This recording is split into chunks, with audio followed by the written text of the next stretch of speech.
He was trafficking in lies and conspiracies. He said that he never supported a national abortion ban. We have in writing a screenshot from his website wherein he supported a national abortion ban. So he was just lying with impunity. Times Radio presenter Adam Bolton, who's been watching American politics closely for decades. Adam, what was your initial gut reaction? It seemed to me Tim Walz got a little bit unstuck. Well, I would agree with your analysis that clearly, I think they were both nervous at the beginning, and neither of them gave a particularly good answer on foreign policy. But clearly, Waltz was the more nervous of them. I mean, he was not particularly articulate, and he sort of gabbled his words. It was almost as if he was reading out sort of shorthand briefing notes rather than actually having a conversation. Whereas I think Vance turned out to be a smooth debater, and I would be surprised if on that question of who won the debate, JD Vance doesn't come out on top. However, I think we need to see this in the context of the election. And the fact of the matter is that both of them took the decision to be friendly. There was quite a lot of, I agree with JD, I agree with Tim on that point. They were basically respectful towards each other as fellow politicians and administrators, very different from the Trump-Biden debate or indeed the Trump-Harris debate.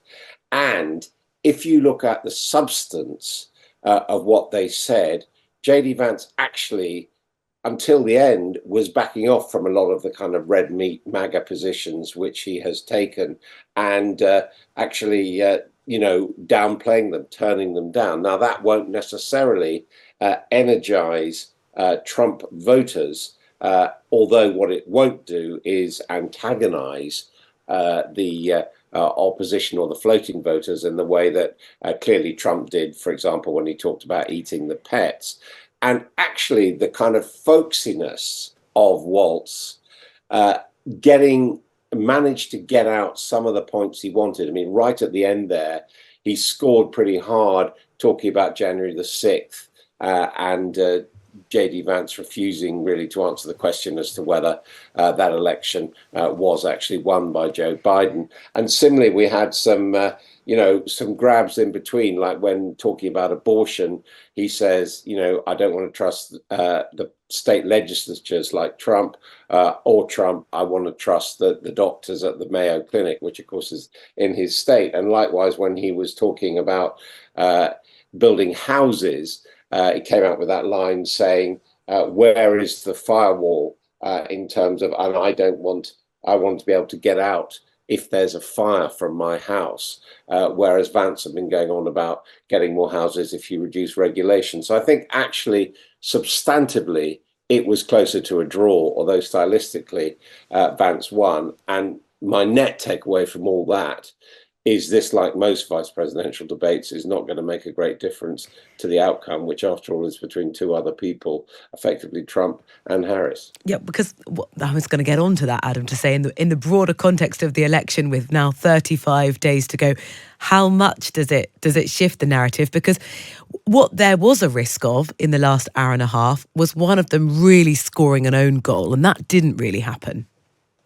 Yeah, I think that's absolutely right. There wasn't an own goal. As you say, there was a confusion actually at the beginning when Waltz actually said Israel when he meant Iran. But I mean, those are the sort of slips that I think people understand. What it did, I think, was say, if you're worried about the vice president on the ticket on either side, there's no need to be. Vance really did sort of tamp down on that rhetoric. We didn't get anything talking about childless cat ladies, for example, although that was one example which really summarized the whole debate, that Waltz brought that up, but he didn't actually use the words childless cat ladies. He just talked about Springfield. And that therefore meant that I suspect quite a lot of people didn't really know what they were talking about. And that seemed almost by mutual agreement not to go for each other. Yeah, it was far less about attacking the person, wasn't it? And more about the policies, which I think was maybe a bit of a relief, but meant there hasn't been some sort of those zinger moments. Adam, do you think the Democrats will be disappointed with how Walz performed? Possibly a little bit. He, as he told us, he's a school teacher, and they might have hoped that he would be able to school JD Vance, or at least, as Harris succeeded in doing, provoke him into saying something extreme, which he didn't do. Uh, I suspect, Frank Luntz, the pollster, is saying that in his focus group, it swung heavily behind Vance in terms of style. But Yeah. I think what we will see is that it'll be quite easy for the Harris campaign to pull out sound bites from what Tim Walz managed to get out that very much serve their campaign. I think it'd be more difficult, actually, to draw out something that the Trump campaign will want to boast about from the sound bites of JD Vance. Ah, yeah, that makes a really interesting point.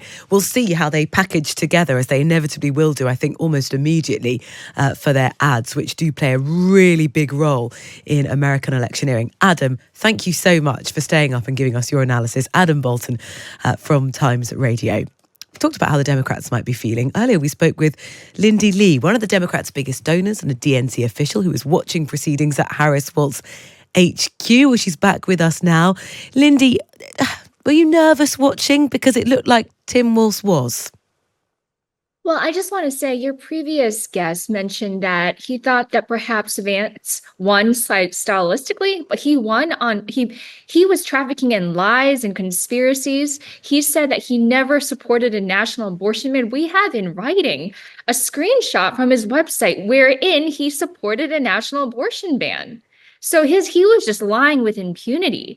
And then the biggest tell of the evening was when he told the moderators, well, I thought the rules stipulated, or something to the effect of the rules were saying that you weren't going to fact check. And you talked about own goals. That was an own goal. That said everything. But So he was Lindy, counting on the fact that no one was going to push back. are you frustrated then that Walz didn't make the argument that you're making to me right now? I think he did a really good job tonight. And we had a live focus group at the campaign, and he had the highest rating of the night when he pointed out that Trump completely failed on the border. He didn't deliver on the border wall that he promised. He blew up the border deal that we have border as a campaign issue. So he scored really highly also when he mentioned Matthew 25 and how his faith guides and inspires his empathy for people, a quality that Trump and Vance so abundantly lack. We've got a bit of feedback. I want to take you back to the very first answer that he gave. Let's just remind ourselves, he sort of stumbled through. Right now, the crisis in the Middle East is, front and centre of the global news agenda. And we would expect maybe that someone who was running to be the vice president would have more confidence. Let's remind ourselves of what happened.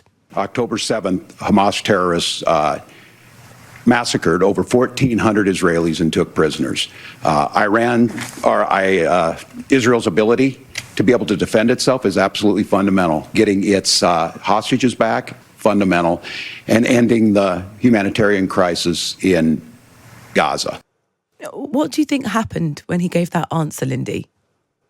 Well, as I mentioned before, JD Vance went to Yale Law School. He is seasoned, and I said this in the previous interview. This is what he does. He's slick and he's sharp, but Walz is a fundamentally good guy.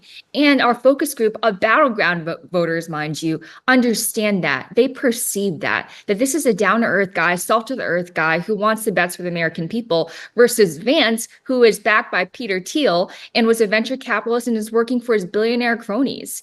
This is the same guy who's in favor of Trump's multi-trillion dollar tax cut for billionaires and corporations. They don't care at all about the middle class Americans who are the bedrock of American society.